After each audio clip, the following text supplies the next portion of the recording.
Iniciar una serie de estudios que tienen que ver con la teología para la vida. En esta ocasión vamos a estar abordando el tema del sufrimiento. Cuando pensamos nosotros generalmente en la palabra teología, ¿qué se nos viene a la mente con el uso de la palabra teología? Generalmente la gente piensa en salón de clases, en seminario, o en aquello que hacen los pastores en su preparación académica para poder servir mejor al Señor. El estudio de la teología, pues, es necesario para la aplicación de la palabra de Dios de manera eficaz y correcta. Así que generalmente las personas tienen en mente el uso de la palabra teología como algo académico, pero no es así. La teología, que es el conocimiento de Dios, que teo es la palabra Dios y logia es conocimiento, el conocimiento de Dios, que lo encontramos en su palabra que ha sido revelada en las Santas Escrituras. Nosotros conocemos a Dios, hacemos teología desde la palabra de Dios de las Santas Escrituras, eso es teología. Pero la teología no es conocimiento, sino que es un conocimiento que nos debe de llevar a la práctica. El propósito de Dios al darnos las Santas Escrituras, al estudiar nosotros las Escrituras, no es de llenarnos simplemente el conocimiento en nuestra mente, sino que ese conocimiento se haga vida en nosotros, que se encarne en nosotros la palabra de Dios. ¿Para qué? Para que podamos vivir en este mundo de manera quieta y reposada en el Señor. Así que cuando pensemos en teología, no solo veamos la parte académica, sino la parte práctica que nos debe de llevar a vivir una vida conforme a la voluntad de Dios. Entonces, un tema como el sufrimiento, alguien podría pensar, ¿qué tiene que ver el sufrimiento con la teología? Porque el conocimiento de Dios nos debe de llevar a enfrentar la adversidad y el sufrimiento con esa cosmovisión bíblica, con una mente elevada acerca de la santidad de Dios, de sus propósitos y de su voluntad revelada en esas santas escrituras. Así que nada escapa del conocimiento de Dios en este mundo. Nada escapa a su voluntad. El doctor R.C. Sproul decía en cierta ocasión que ningún átomo está fuera de la voluntad de Dios. Así que cuando la teología, que es el conocimiento de Dios, impacta nuestra vida, esa teología nos ayuda a enfrentar todas las cosas que suceden alrededor de nuestra vida. En las cosas buenas, así como también en las cosas malas. Y sabemos que este mundo está caído y que luchamos con la adversidad y luchamos con la enfermedad, con la tristeza y el dolor como efectos de la caída del hombre en Edén. ¿Cómo podemos lidiar con el sufrimiento en esta vida, ya que es inherente a todo ser humano? ¿Cómo podemos lidiar con la muerte de un ser querido, con el desánimo, con las crisis emocionales o la depresión? Las Escrituras nos hablan de estas cosas. Por eso la importancia de la teología para la vida. El conocimiento llevado a la práctica cuando ocurren situaciones extremas que pueden debilitar nuestra fe, que pueden debilitar nuestra manera de vivir.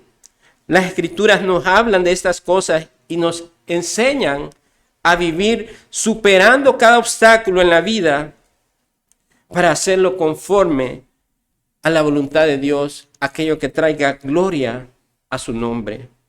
Esta es la teología aplicada en nuestra vida y vamos a estudiar este tema del sufrimiento, recordando primeramente de dónde viene el sufrimiento, su origen, pero también el lugar donde podemos ir en el sufrimiento.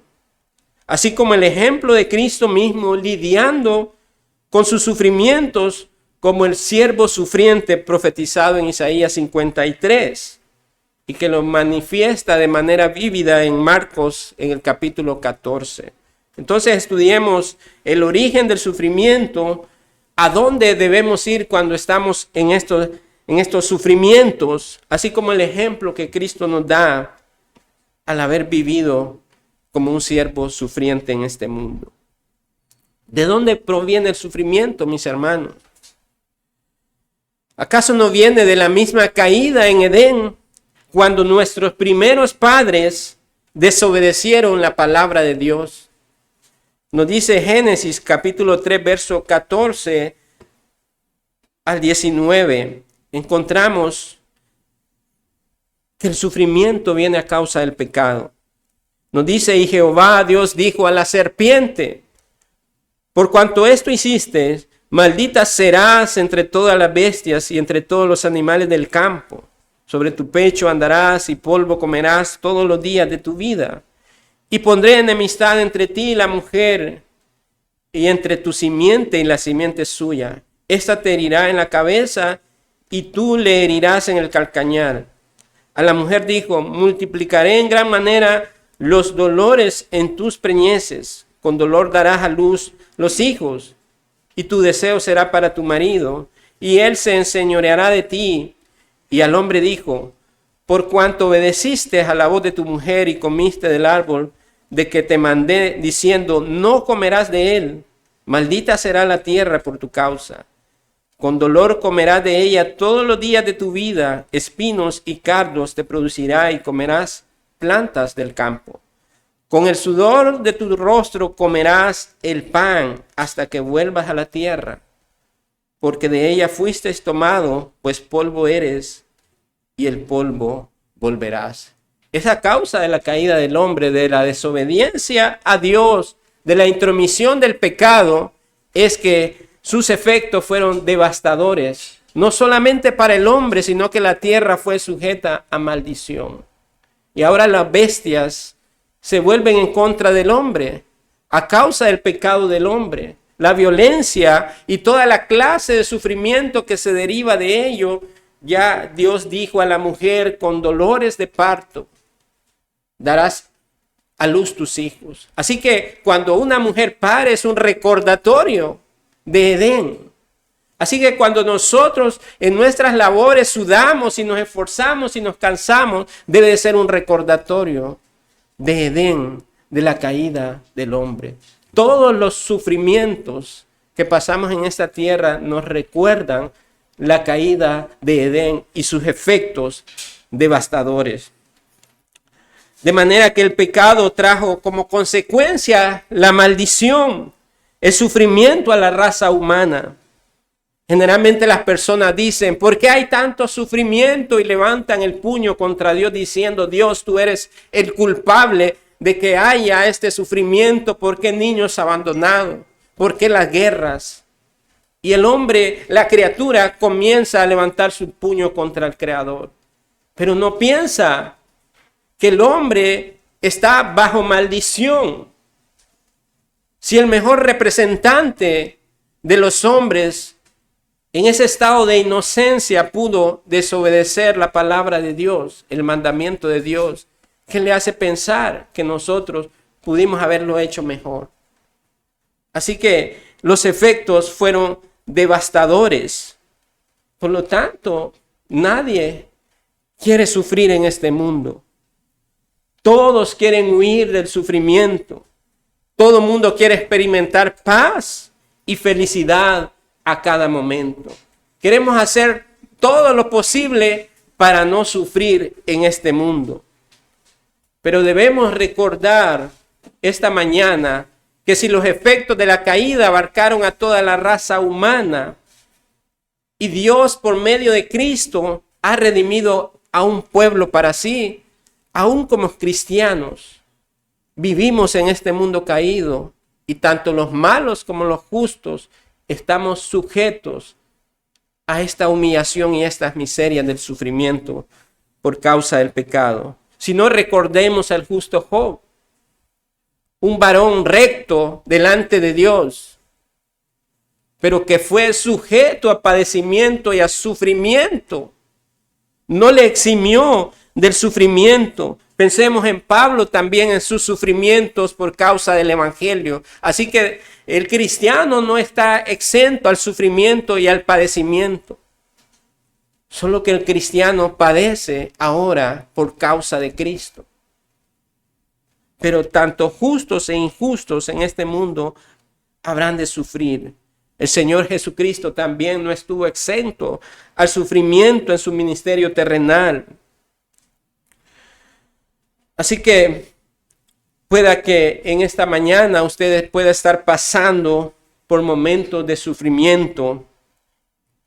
Puede sentir que el mundo se le está cayendo a pedazos. Algunos sufren por alguna ruptura familiar de años de sus padres.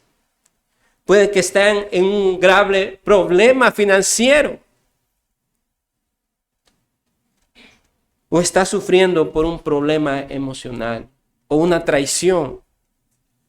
Cualquiera que sea, son los sufrimientos pertinentes a la raza humana.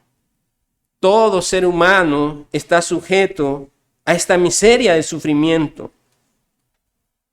La pregunta vital que sale en todo esto, hermanos, ¿dónde acudes cuando experimentas circunstancias que trastornan tu vida y la cambian para siempre? Esas heridas del sufrimiento, esas cosas con las que lidias por años, son las marcas que llevas del sufrimiento en la vida. Pero la pregunta es, ¿dónde acudes cuando sufres? La mayoría de personas buscan lugares equivocados, desde las terapias psicológicas, que de alguna manera pueden ayudar, pero no tratan con la médula del problema.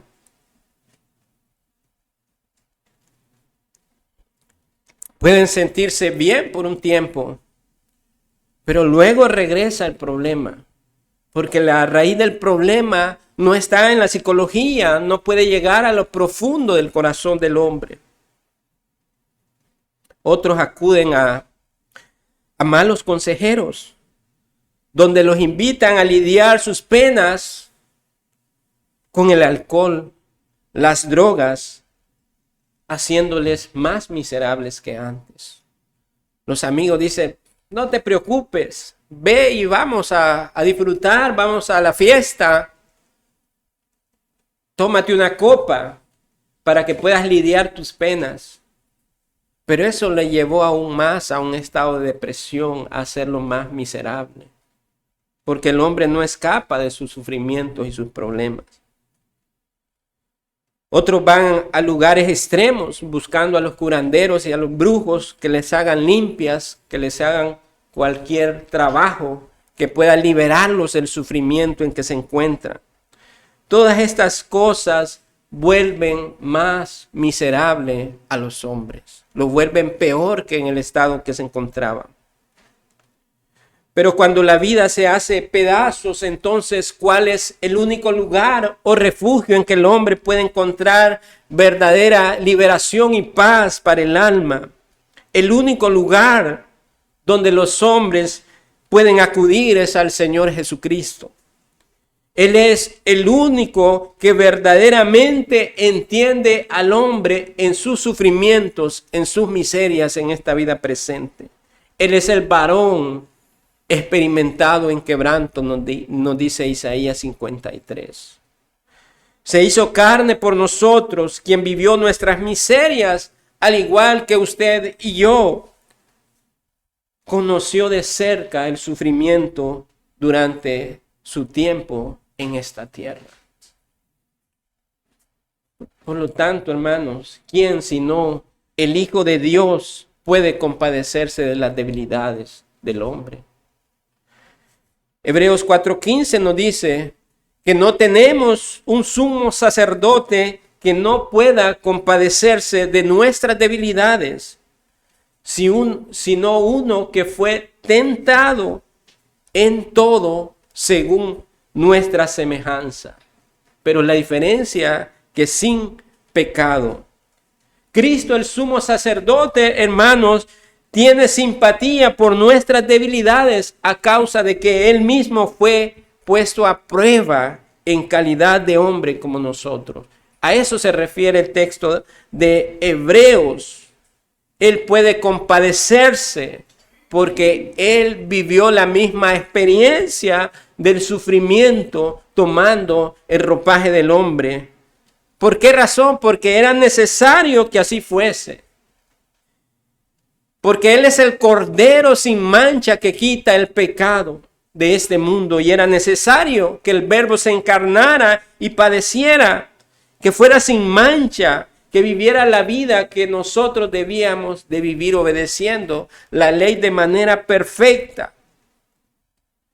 Que conoció nuestra lucha, nuestras penas y miserias en este mundo caído. Pensemos en la narrativa de los evangelios cuando Él se compadecía por las multitudes. Él miraba las enfermedades, Él miraba el dolor, el sufrimiento, y miramos muchos milagros que Él hizo por misericordia para muchas personas. Pero sobre todo la condición del hombre separado de Dios. Esa era su misión suprema, porque el hombre puede ser sanado de una enfermedad y sin embargo el estado de su alma no puede cambiar. Muchas personas buscan a Dios por un milagro, porque pueda suplir una necesidad o la sanidad física, pero no quieren la sanidad espiritual, la sanidad de su alma. Y es ahí donde el evangelio apunta a la sanidad del alma, a darnos el remedio, la medicina para esa enfermedad mortal llamada pecado. Pero Dios, el Verbo encarnado, se compadece también de los sufrimientos del hombre. También se interesa en nuestras debilidades, en nuestras emociones, en quiénes somos, pues Él nos conoce a cada uno de manera particular, ya que Él nos creó. A eso se refiere cuando dice que aún los cabellos de nuestra cabeza están contados. Piense por un momento lo minucioso, lo detallista que es Dios, que nos conoce de manera perfecta. ¿Acaso no conocerá nuestra lucha diaria? Nuestra lucha silenciosa que muchas veces ni siquiera la persona que tenemos a la par conoce, nuestra batalla interior, pero hay alguien que conoce perfectamente nuestra lucha, que vivió la experiencia como hombre. Nunca pensemos, hermanos, que Cristo no nos puede entender en las cosas que estamos pasando. Nunca pensemos que Él es tan distante, que Él está ocupado en otras cosas, que no piensa en lo que nos está sucediendo en nuestro interior. Y a veces pensamos como que si Dios está allá en lo alto, en su trono, y que debe de estar velando por estas situaciones que pasan en el mundo, que no se acuerda de nosotros. Pero te olvidas que Él es omnipresente, que uno de sus atributos divinos es que Él es omnipresente, que Él está en todos lados. Él está ahí con usted. Él prometió estar todos los días hasta el fin del mundo. Su presencia nos acompañará todos los días hasta el fin del mundo. No hay un instante que su presencia esté fuera de nosotros por medio de su Espíritu. Está cerca de los suyos. Está ahí para ayudarnos en cualquiera que sea la dificultad que estemos enfrentando. Y a medida que lo conocemos a Él, a Cristo, que nos enfocamos más en Él y no tanto en nuestro propio sufrimiento, cuando aún en medio de la tempestad podemos confiar en Él, aunque gritemos como sus discípulos temiendo por su vida, Señor, sálvanos. Él estará ahí para salvarnos, para socorrernos, para auxiliarnos en el momento más extremo de sufrimiento de nuestra vida. Ahí es donde el conocerle a Él se hace más visible para nosotros, se hace vida en nosotros. Experimentamos su poder, su suficiencia, su paz, su amor y su misericordia. Esa fue la experiencia de vida para los discípulos.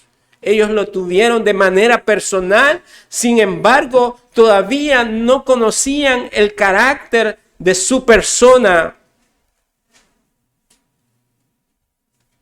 Y cuando Él calla a la mar y la enmudece, estos hombres tienen una experiencia extraordinaria que los conmueve, y Pedro dice: apártate de mí, Señor, que soy hombre pecador.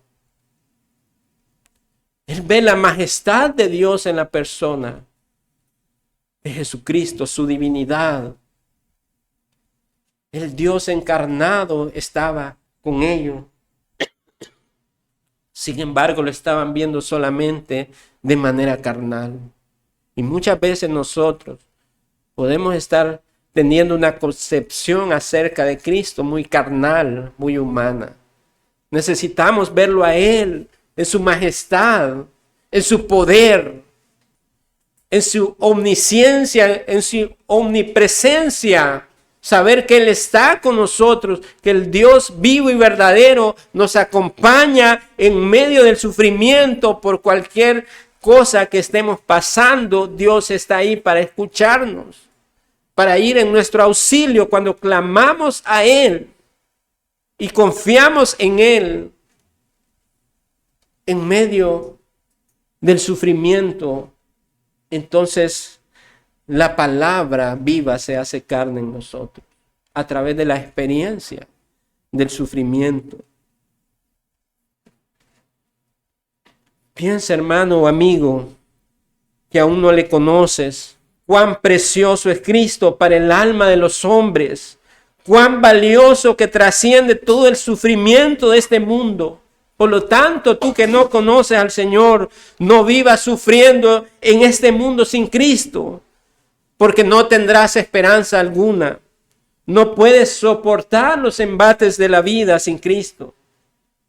Pero si lo tienes a Él, todo se convertirá en una leve tribulación. Todo será momentáneo. Los sufrimientos son momentáneos. Pero el peso de su gloria en nuestra vida permanece para siempre.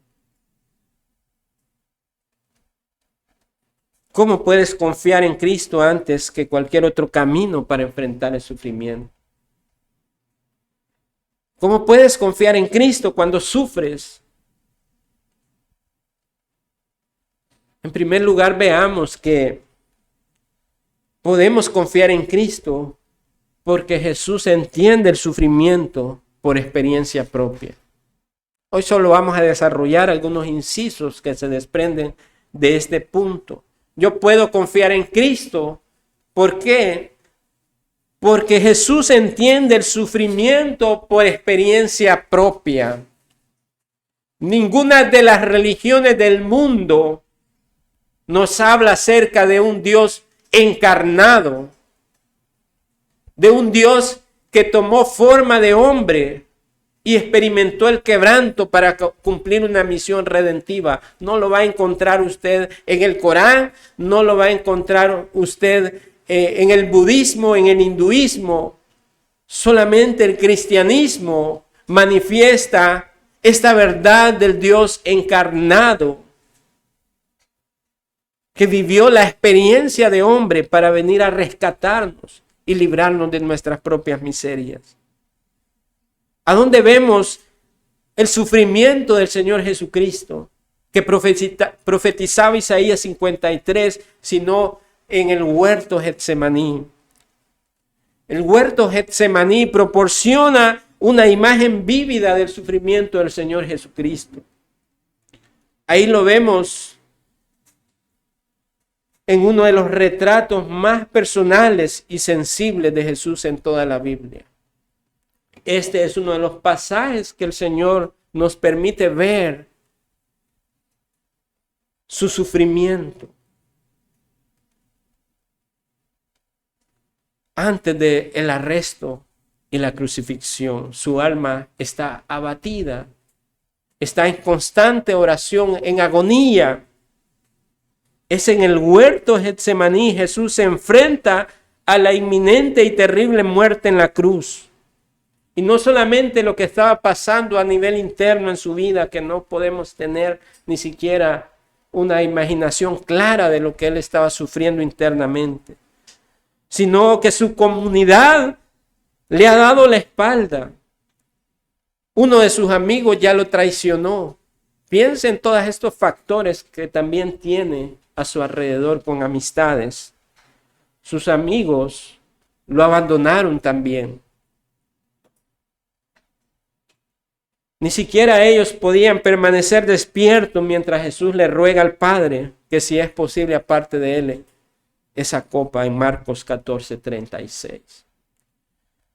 Y nosotros al observar la experiencia del sufrimiento de Jesús en el huerto de Getsemaní, cómo afronta sus circunstancias dolorosas, nos da a nosotros un mapa de carretera para enfrentar nuestro propio sufrimiento.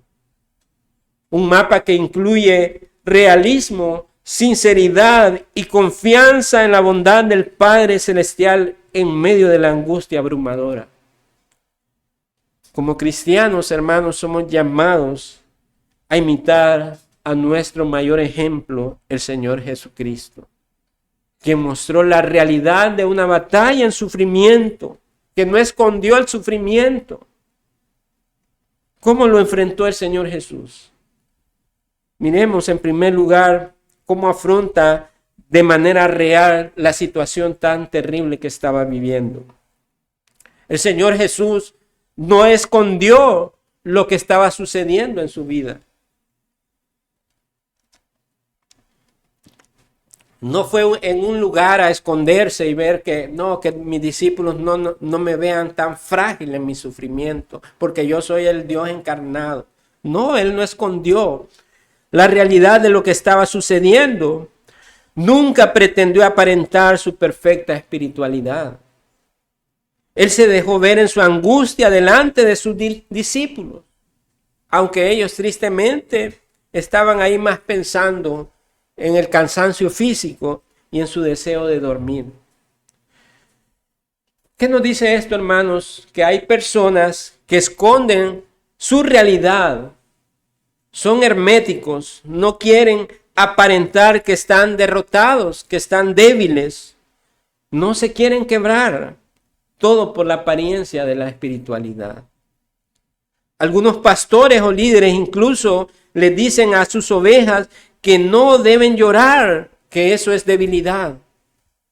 Hemos vivido esa experiencia propia. Que deben mostrarse valientes ante la adversidad y el sufrimiento cuando estas ovejas están pasando quizás un luto o una enfermedad letal. Eso no es tener empatía por los demás. Es esconder la realidad del sufrimiento bajo una careta religiosa, que no queremos que los demás nos vean como sufrimos, que no queremos que nos vean en debilidad. Pero si el Señor nos dejó ver sus momentos más duros y tristes en el huerto, ¿cuánto más nosotros, como débiles pecadores, necesitamos buscar al Señor y ser transparentes delante de Él? El Señor dice en el huerto de Getsemaní: mi alma está muy triste y hasta la muerte. ¿Cuánto más nosotros necesitamos sobrellevar las cargas unos a otros? ¿Cuánto necesitamos? Pues Dios nos ha dado esa bendición de una familia de la fe con la que podemos contar para fortalecernos en nuestras debilidades y pruebas más oscuras. Pero si alguien se aísla, si es hermético, si sufre de manera silenciosa, no está haciendo un bienestar para su alma, sino se está exponiendo al peligro de una depresión más fuerte que incluso pueda llevarlo a cosas más extremas, como atentar contra su propia vida. El sufrimiento, hermanos, es real y no debemos obviarlo. No debemos esconderlo. Debemos exponerlo. Somos débiles y necesitamos las fuerzas de Dios. No podemos en nuestras propias fuerzas. Necesitamos ayuda de unos a otros. Estos son los mandatos del Señor para la vida en comunidad como iglesia, que podamos fortalecernos unos a otros, el fuerte al débil, que podamos amarnos unos a otros. Más allá de la magnitud del dolor de Cristo, hermanos, algo sucedía en lo más profundo de su ser. Cuando el Señor dice, mi alma está triste y hasta la muerte. No podemos imaginar qué es lo que estaba batallando Él en su interior. No hay capacidad humana que pueda entender.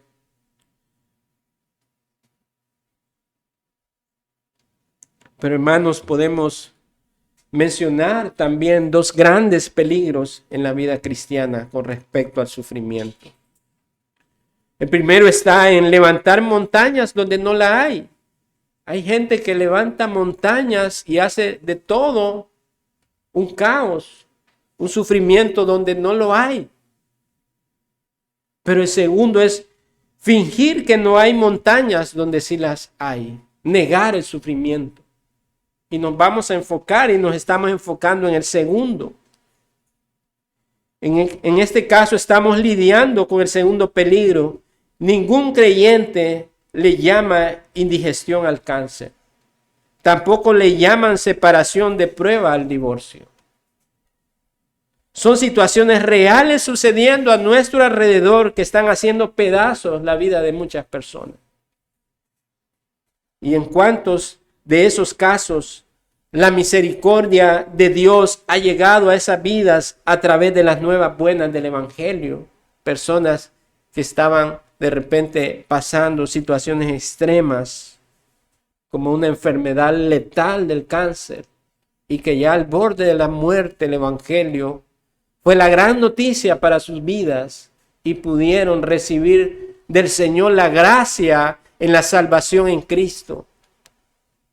Esas personas, aunque sufrieron, pasaron de muerte a vida. De igual manera, hermanos, alguien que está pasando por un proceso de divorcio y las buenas nuevas del Evangelio llega y por misericordia Dios restaura ese matrimonio que estaba a punto de divorciarse y pueden cambiar sus vidas y vivir ahora como un matrimonio consagrado y temeroso de Dios. Solo la gracia de Cristo puede hacer eso. Pero otras veces no sucederá así y habrá divorcios y las vidas serán traspasadas por el dolor de un divorcio, y no solamente eso, sino también sus hijos sufren a causa del divorcio de los padres.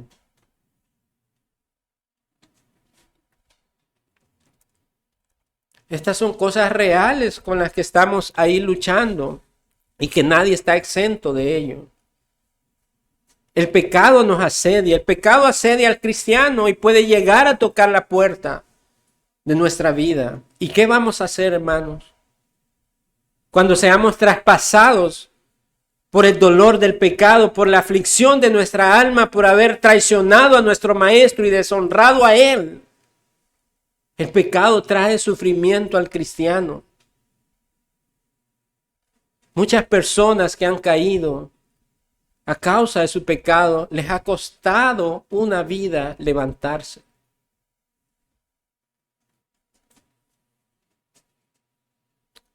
Y esos relatos vívidos también los encontramos en los evangelios, con los discípulos del Señor. Vemos gente traicionando al Señor.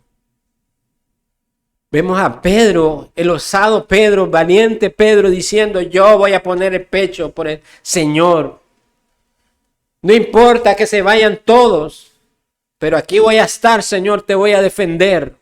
Y casi empuñando su espada. Pero el Señor, que conoce el corazón del hombre, le dijo, Pedro, Pedro, antes que cante el gallo 2 veces me habrás negado 3 veces. Pero no lo dejó ahí, hermanos, porque Pedro era de los suyos y le dijo, pero yo he orado al Padre para que cuando pasen estas cosas tu fe no decaiga. Y así sucedió, hermanos. Pedro negó al maestro y lloró amargamente haber traicionado y recordar las palabras del Señor. Eso lo traspasaba a él, hermanos.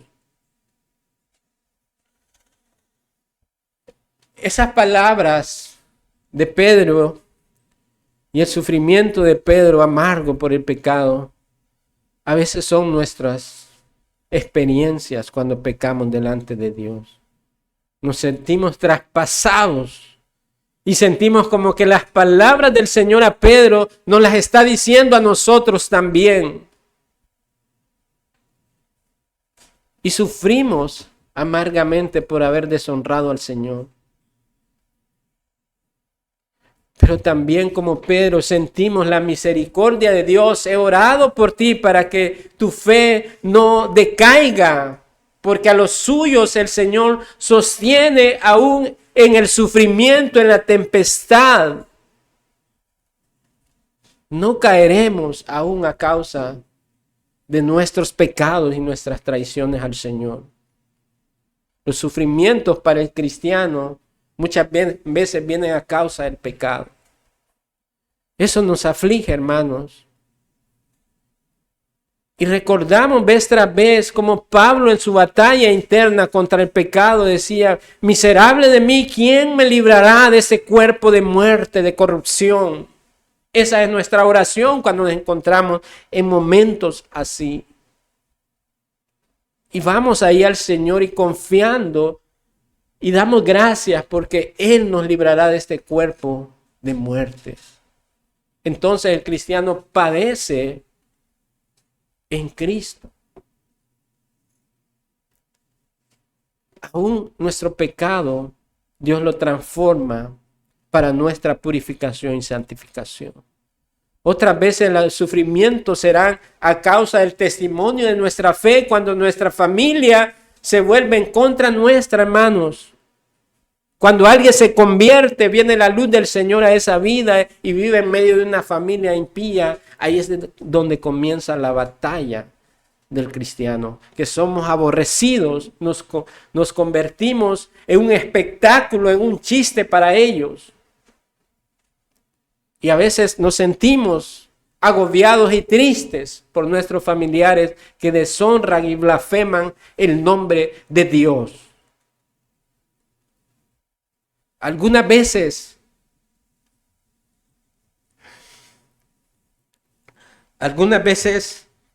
esas cosas hirientes vienen de nuestra propia familia. No tanto por nosotros, sino porque blasfeman el nombre del Señor. Y uno no quisiera que ellos blasfemaran el nombre del Señor, porque es como que se meten una espada a ellos mismos. Y uno prefiere evitar entrar en ese combate con ellos y esa discusión, porque no se dañen ellos mismos y no continúen blasfemando el nombre del Señor, haciendo mofa de nuestro cristianismo, para que no se apague la lámpara de sus almas, para que no se apague esa pequeña llama que puede tener ahí Dios encendida por misericordia para que se salve.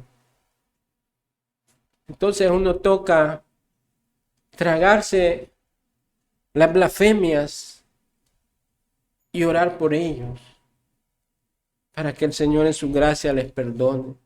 Recuerdo una vez a un familiar que me dijo: pero yo no mandé a Cristo que muriera por mí. O sea, uno predicándole el evangelio, Cristo vino a dar la vida por los pecadores. Pero yo no mandé a Cristo a morir por mis pecados. O sea, son respuestas que uno queda impactado y que no espera, pero que revelan la maldad del hombre. Pero nos lleva también a pensar que de igual manera nuestro comportamiento era igual, porque todos venimos del mundo, blasfemos, llenos de ira, maledicentes, desobedientes a los padres. vanagloriosos y todos estos pecados que salen de la corrupción del hombre mismo. Pero nos llevan entonces ahora en esta nueva vida en Cristo a soportar los sufrimientos por causa de Él y por causa de la predicación del Evangelio, principalmente a las personas que amamos y que son incrédulas. Esta es la parte del sufrimiento que es un don de la gracia de Dios. Cuando somos perseguidos por causa del Evangelio y del nombre de Cristo, como lo fueron sus discípulos, sus apóstoles, este es el don de la gracia de Dios, el sufrimiento que emulamos al Señor Jesucristo en sus sufrimientos, en sus padecimientos, en cómo Él fue tratado como un ladrón, como el mayor criminal de la historia. Y entonces cuando probamos en pequeñas porciones de este sufrimiento, porque nunca vamos a llegar a experimentar el mayor sufrimiento del siervo sufriente. Entonces cuando nosotros bebemos de esa copa, en esa pequeña porción del sufrimiento, bienaventurados somos, nos dice la Escritura.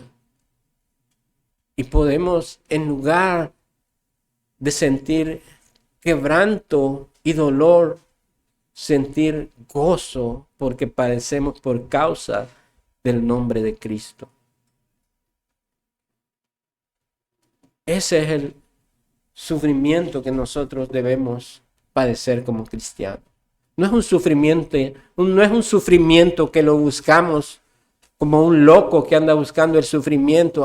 Señor, para ver, me voy a pegar en mi espalda, como hacen los romanistas, que someten su cuerpo al sufrimiento, que golpean su cuerpo. Incluso algunos han llegado a decir que cuando Pablo se refiere, golpeo mi cuerpo y lo pongo en servidumbre, usan las palabras de manera literal, como que Pablo literalmente se golpeaba. Y por ahí algunos dicen que él se golpea los ojos para participar de los sufrimientos que aún quedan de Cristo, dicen ellos. Muchos están practicando el autoflagelarse. Y lo vemos en la religión pagana romana. Gente caminando kilómetros de rodillas, destrozando sus rodillas. Tenemos algunos padres de la iglesia que miraban la sexualidad como algo pecaminoso y se abstenían de ello. Y alguno llegó a cortarse sus testículos para decir que esto le produciría mayor santidad. Pero de eso no nos manda la palabra de Dios. Ese no es el sufrimiento. Eso es una locura. Eso es hacer obras para pensar que merezco la salvación. Del sufrimiento que hablamos es acerca de la nueva vida en Cristo, que a causa de su nombre nosotros seremos perseguidos y debemos vivir conforme a la voluntad de Dios.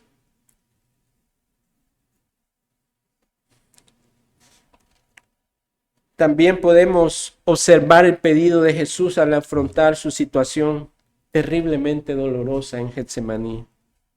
Y vamos a terminar en ese inciso B por causa del tiempo. En el verso 36, el Señor exclama: Abba, Padre, todas las cosas son posibles para ti. Aparta de mí esta copa. En oración el Señor expone su sufrimiento delante del Padre y pide que pase de él esa copa, que es la copa de la ira de Dios, hacerse maldición por los pecadores, experimentar el abandono del Padre. Son cosas que estamos lejos de comprender lo que él sintió en su sufrimiento. Ni siquiera era los clavos, sino la copa de la ira, beberla, hacerse maldición. Y por un instante separarse de su Padre amado, con quien por toda la eternidad ha estado unido. Hay muchos que manifiestan falta de prudencia y sabiduría al hablar acerca de cómo oran. Y de manera ligera dicen cosas como: cuando oro, ya no le pido nada al Padre. Simplemente le digo que quiero lo que Él quiere. Y aparentemente es una oración muy espiritual, ¿verdad? Ya no le pido nada al Señor. Solo le digo: Padre, haz lo que tú quieras. ¿En serio podemos pedir esa oración de esa manera a Dios? Podemos pedirle de que Él haga lo que Él quiere en nuestra vida. Y si Él te manda al África, donde están los musulmanes que asesinan a los cristianos, ¿estarás dispuesto a hacer lo que Él quiere? ¿Estarás dispuesto a dar tu vida por el Evangelio? A que tu cabeza ruede en esos lugares donde hay opresión contra los cristianos. ¿Estarás dispuesto a glorificar a Dios a través de una enfermedad letal?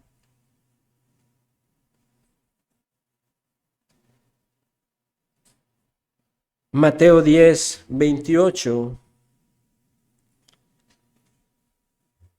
20 al 22 nos narra esta historia. Dice que entonces se le acercó la madre de los hijos de Zebedeo con sus hijos. Postrándose ante él y pidiéndole algo, él le dijo: ¿qué quieres? Ella le dijo: ordena que en tu reino se sienten estos dos hijos míos, el uno a tu derecha y el otro a tu izquierda. Entonces Jesús respondió, dijo: no sabéis lo que pedís. ¿Podéis beber del vaso que yo he de beber? Y ser bautizado con el bautismo con que yo soy bautizado. Y mire la respuesta. Y ellos dijeron: podemos. Se imagina la osadía del hombre a través de una careta superficial de religiosidad. Esta mujer decía: Señor, quiero que mis hijos, uno se siente a tu derecha y otro a tu izquierda. Mucha gente ora de manera imprudente, que por la misericordia de Dios no es consumido, raído de la faz de la tierra con oraciones tan inoportunas e imprudentes. Nunca intentemos sorprender a Dios por la imprudencia en nuestras oraciones, hermano.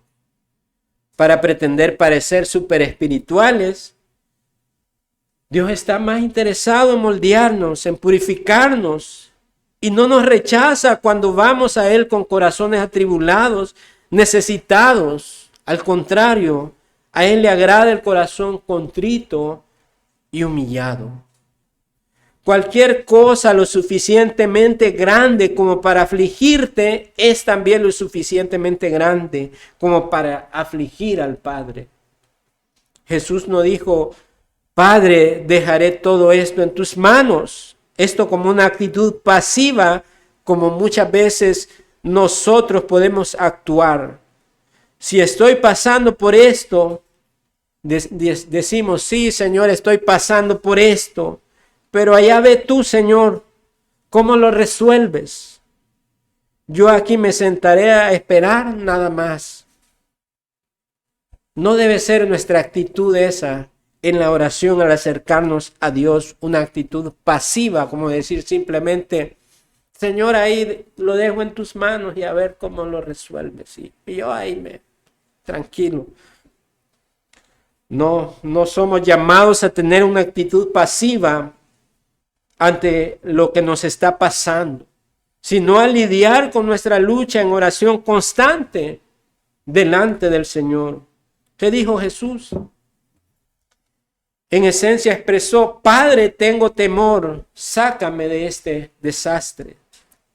De igual manera, usted y yo ante la adversidad debemos pedir al Señor que intervenga en nuestra vida, que nos ayude a cambiar las circunstancias.